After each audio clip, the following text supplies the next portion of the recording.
When I started out, I was making $35,000 a year. That was nothing. And he was making $35,000 a year. You Yeah, but that $35,000 a year in 1990 is a completely different than 35,000 in 2024. Like we can't argue that. guys are making six figures together. You can't tell me you can't afford a house. They just don't want to spend their money. Told ya. I'm sorry. No, I don't know. Did you want it? What was my first house? 250 maybe? 270? Yeah, but in 1990, oh, this is beautiful. 270. I bet you it's gonna be like 350 to 400 now. That doesn't exist anymore. Over 550. Excuse me. Like, why do so many young adults still live with their parents? And like, to me, this idea, I don't think is necessarily a bad idea or a bad thing that we have kids living with their parents. I think multi-generational homes aren't necessarily a bad thing. And in fact, they could be a really, really great thing. We just need a cultural shift to see that, because it seems like most kids grow up, you get a family, you get kicked out at 18, 21, or at least this is the American dream. You go to college, get a good paying job, you find a girl or a guy, you get a good paying job, you start a family, and kind of rinse and repeat. And that just means that like the central family unit just grows big enough just to leave and disperse. And like if you have multiple generations in the house, like the kids get to see the passing of the grandparents, how the parents handled their, like how when the parents are in need, they can rely on their parents. And then there's just a lot of good stuff that can happen in multi-generational homes. 3 Americans between 18 and 34 years old live with their parents. And while you may have heard more about this recently, this trend isn't new. At some point in time, Lo and I lived with my dad for a little bit, and then Lo's mom lived with us for a little bit. And eventually, I'd like to get a house that's big enough, and that if we get everyone together, you could literally have enough like average income to actually get like some nice land, a nice house, and be able to have like start your own kind of generational family wealth. But it's super hard to do that if you guys keep spreading out and diversifying. But I'm not gonna go on that. That's just kind of my viewpoint on it. 2005 and 2015, the share just grew very steeply over this 10-year period. Since then, it's been fairly stable. There was an uptick, of course, during the pandemic. In the wake of the pandemic, those rates of parental co-residence are now about where they were right before. Part of the reason we see this escalation of young adults not leaving the nest or returning to the nest is this idea that it was harder and harder for them to weather shocks. Nearly 30% of Gen Z said they would like to save, but don't make enough money. And roughly 2 in 5 millennials and Gen Z adults feel it's harder to build financial wealth now than when their parents were their age because of the economy. 27. Well, that's so true though, because like a dollar now is basically 45 cents to what a dollar was in the year 2002, right? So if something is like 55% more expensive, and the only thing that's changed is the year on the calendar, like it's insane. I'm making the most amount of money I ever have now. I'm making a healthy amount, right? Like I feel very blessed to be in the position I'm at, but it still feels like I'm at paycheck to paycheck. This would have been like when I'm at high school. If I told myself you're going to make this amount, I would think I'd be balling out of control. But now I'm looking at this and I'm like, I'm going like paycheck to paycheck, and I still have a little bit over each month. But I'm like, how am I supposed to save for like a 3-month, like security blanket? How am I supposed to appropriately invest? Even though I do, it's only like, $5 a month consistently with DCDA, and sometimes like when I hit a bonus or something, I could put $500 here, $500 there. But that's very inconsistent. And maybe only twice a year realistically. So how is somebody who's quote unquote in the middle class supposed to break out of that?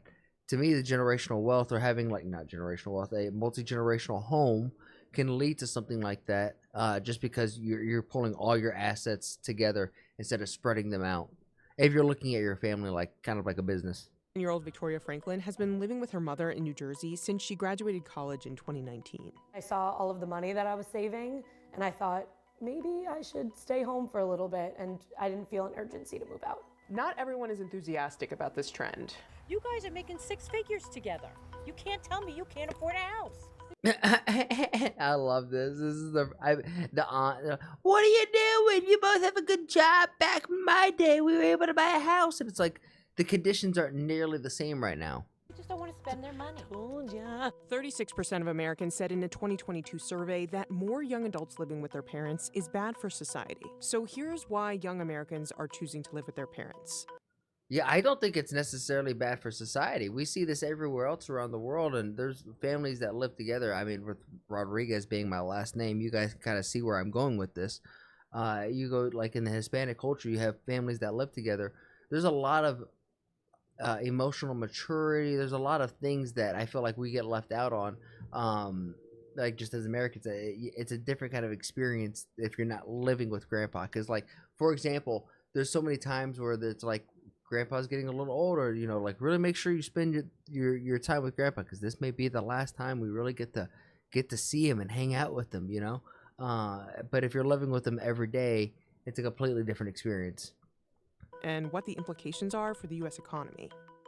My name is Victoria Franklin. I am 27 years old, and I live in my childhood home with my mother and my boyfriend.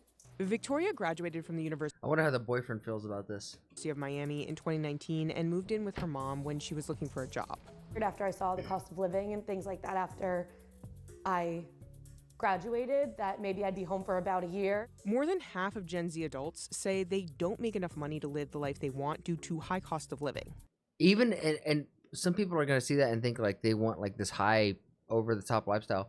I would argue most people just want like a nice place to live, be able to go out, have Mexican, or go out to eat once or twice a week on like a date night, maybe take the family out to see a movie or do something recreational. Not this over the top Bugattis dressed up in diamonds, bling bling. That's not like what the average person wants, right?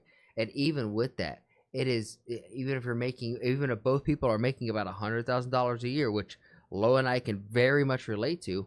We have an apartment, and I'm like, okay, hopefully in 2 years the market's gonna settle to where we can buy a house. So I feel this very much so, but we are renting. If we're renting's expensive. I ended up bartending and waitressing until October, where I got my first offer, so it did take a little bit longer than I expected. Currently live at the Jersey Shore, and I was commuting into New York City, which takes about 2 hours each way. And I thought, you know, in 6 months or so, I'll move into the city, be closer to the job, and the pandemic threw a wrench in those plans. And if you're, okay, so let's think about it this way too. If you're taking a 2-hour commute each way, ideally, you're supposed to be able to go to work, come home, maybe take time to invest in yourself, because how are you supposed to take time to invest in yourself if 4 hours a day is spent traveling just to sit down and work at another location to make money for really somebody else, for them just to pay you a percentage of it, and then 2 hours to come home. Now you have a family, you have other stuff. Like, when is the time for you to work out, read a book, or do your hobby, whether that's cooking, playing games? If you have a second job, it's like you've even got rid of the option to make. You got rid of the option to work out and invest in yourself because you're trying to make more money. Nah, I don't know. I kind of lost my train on that one. I apologize. Victoria now works a fully remote job, which she says she probably wouldn't have if it weren't for the pandemic. Without a commute to worry about, she was able to stay at her mom's for longer. It's a lot harder for young people today to save up for, markers of the American dream than it was for previous generations. Part of the reason we see this escalation of young adults not leaving the nest or returning to the nest is this idea that it was harder and harder for them to weather shocks. And so, for example, if they suffered a layoff or they suffer some sort of health shock or they got in a car accident, if they didn't have any additional credit to weather that shock, they would end up moving back home. The financial stability of young adults, their ability to pay for things if they got into an emergency, was one of the big factors influencing whether or not they were living on their own or living with their parents. A significant number of Gen Z adults and millennials lack emergency savings. In fact, 46% of millennials and 32% of Gen Z have more credit card debt than emergency savings. This is what we were talking about earlier in this video. It's like, how are you supposed to get ahead? How are we supposed to get ahead? This can have ramifications for setting up a financial future.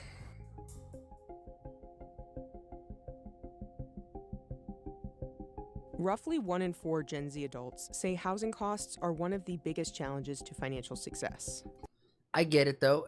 If to be honest, if I didn't have Lo to help kind of share the burden of being in an apartment, like I pay X amount of the bills and she pays an X amount of like getting food, or excuse me, I basically pay the bills and whatnot in terms of like the rent, but she's paying for food and whatnot. So we're splitting up the overall monthly expenses each month, right? If I didn't have Lo and I had to bear that 100%, I would have to get a second job. There'd be no way. And then if I did get a second job, where's going to be my time for me, like to be able to work out, read books, to listen to podcasts, to be able to explore and like continue to grow, Like once you get out of school, that's not when your education stops. You should always be learning, always be trying to expand your brain. Not saying that you have to always sign up for like math, science, and language arts, but you should always be exploring and trying to push your mind and staying open and trying to be as creative as possible. The prices of homes has escalated over the last few decades much faster than actual incomes. So it is actually much harder for a millennial or a Gen Z to save up for a down payment to buy a home. And that's something that bears out in the data. The pandemic did have a lot to do with it. I saw how much I was saving and I was like, maybe I shouldn't be paying, upwards of $3,000 a month and making somebody else richer when I could stay at home, save that money, and spend it on where I want to spend it. Between my job and my bartending and waitressing, I make anywhere from $85,000 to $95,000 a year. I would say about 40 to 50% of my That's good money. That's good cheese. salary is going right into savings. My mentality is, why rent and give my money to someone else when I can start to own? And so a big chunk of that money is going to go towards a down payment on a house. Young adults ages 25 to 34 in high cost of living areas are more likely to live with their parents. Nearly 26% of young adults in New Jersey were living with at least one of their parents in 2022. The median household income in Oceanport, New Jersey, where the Franklins live, was nearly $133,000 in 2022. While the median value of a home in the region was around $644,000. You see the difference there? You see the difference there? And I paused it the first time. I feel comfortable sharing with you guys. Lo and I together make more than that. But still, even if with the amount that we make, this is still more than double than what we make together. So it's like, this is the median value of a home. How is somebody who's making almost $200,000 a year as like a family, how are we supposed to afford a $640,000 home? This doesn't make sense.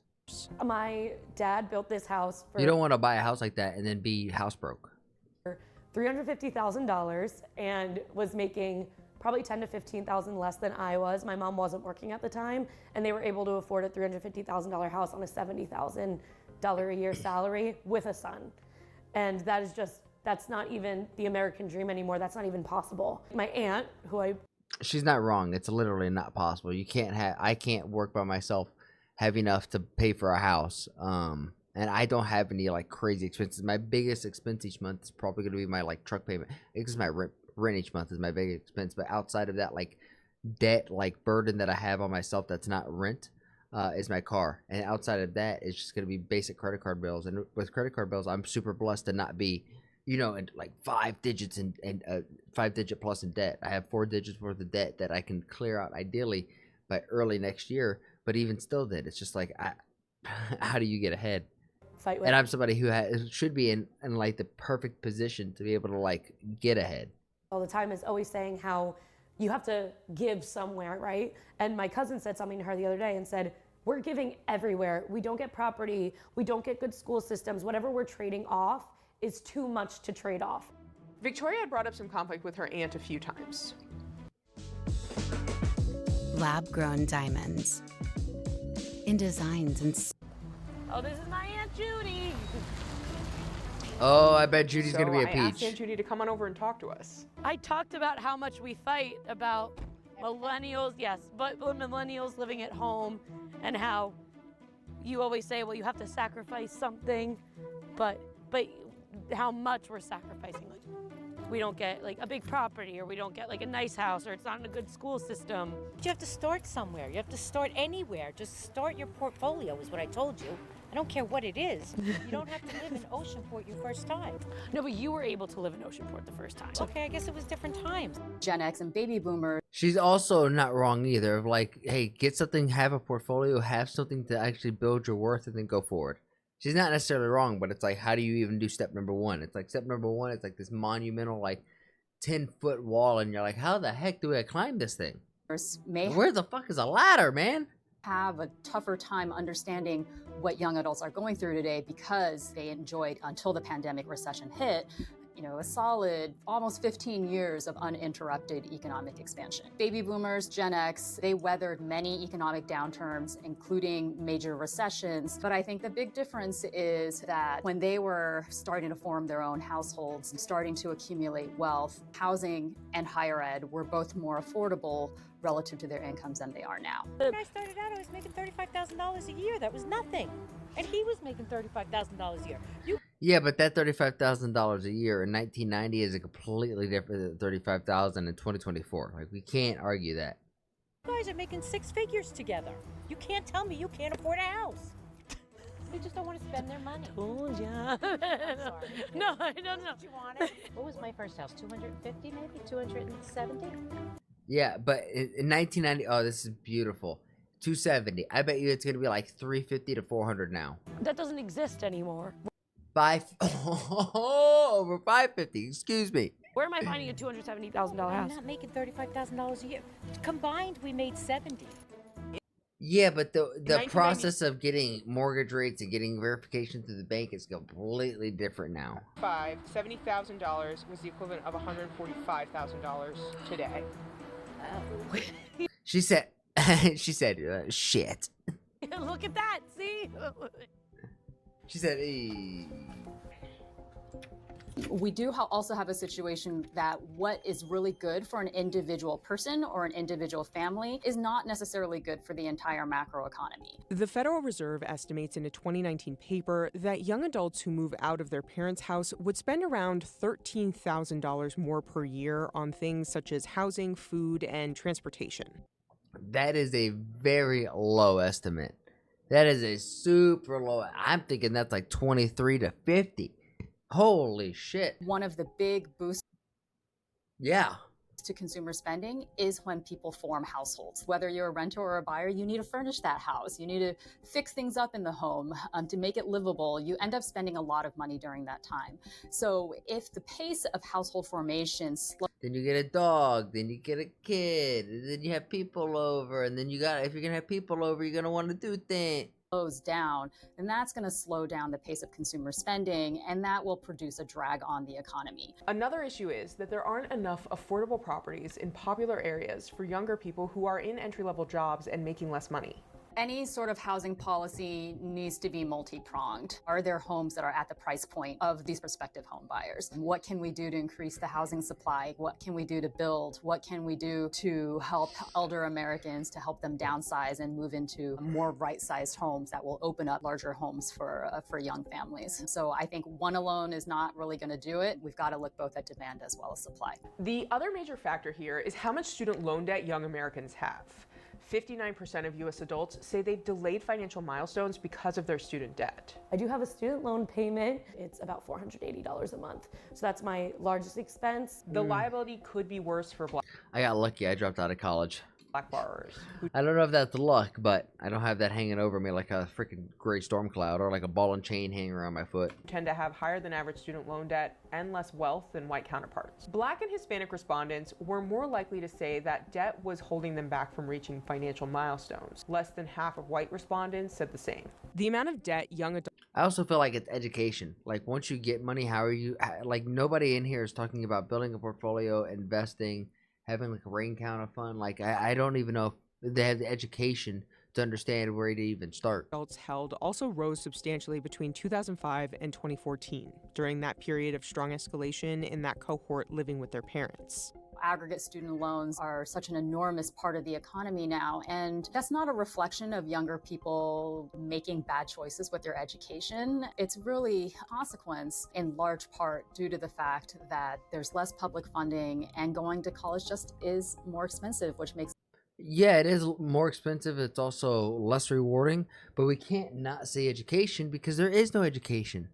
In America, like, to my knowledge, growing up in Georgia and North Carolina, like, there's no time where they're teaching you how to balance your budgets, balance your checkbook, how to invest in a portfolio, why to invest in a portfolio, how to look at stocks, how to read all of this. Like, there's no financial literacy that's taught at all in school. You have to do it all on your own. And even if you're a business major or an economics major, you get like surface level stuff that then you have to apply and create personal stuff, personal goals, budgets, etc. it even harder for even those college grads who are hoping to get earning more money as a result of their college degrees. Student loan debt by itself can't explain the phenomenon, especially considering so many European countries with much less student loan debt have higher rates of young adults living with their parents. 24 That's probably because the piece of paper that they get overseas that says they graduated from the castle of Hogwarts in wizardry is going to be way more impressive than the University of North Georgia. I'm sorry. 4 out of 29 European countries had He's a wizard, Harry. more 18 to 34-year-olds living with their parents in 2021 than the US. It was over 70% in Italy, Portugal, Greece, Serbia, and Croatia. My boyfriend is Brazilian, and multi-generational homes are very common in almost everywhere else in the world, except in the United States. So Whoa! Called that shit full circle, huh? I'm just taking a page of their playbook. The Americans are probably the only people that they're not multi-generations in one house. And I don't have a problem with it. I mean, Based. I think it's kind of nice. Why do Based mom. we have to be so cold to push everybody out? You know, there are a lot of cultures out there in which it is normal to live with your parents until you get married. And I don't think there's necessarily an economic explanation for that. No, that's just culture and tradition. That's just upbringing, 100%. That's like a cultural thing, 100%. Franklin's would say in the US, it is the economy, but Victoria's mom is kind of okay with it. Unfortunately, it is the economy and the world that we live in that just doesn't allow them to go live a comfortable life. So with them living here was no big deal. It's not really a problem. They're saving their money. Eventually they'll buy a house, and that works. I mean, that's lucky for her that she has such a based mom, but there's so many people who have, like, parents who have expectations of, like, you're gone at 18, because it seems like we kind of grew up, and maybe I'm 30, right? So me and then probably my generation before, there's almost like a I don't know how to say this because there's so many good parents. And honestly, my parents, I am so blessed to have such a great relationship with my parents. So I'm not saying this at all about my parents, not even a little bit. But there's a level of, like, parents having kids and then having resentment because that kid in their eyes is a loser and they felt like they had the potential to be more, but the kids were growing up, like, were holding them back. And, like, there's a generation or two of that in America, and it hurts my heart.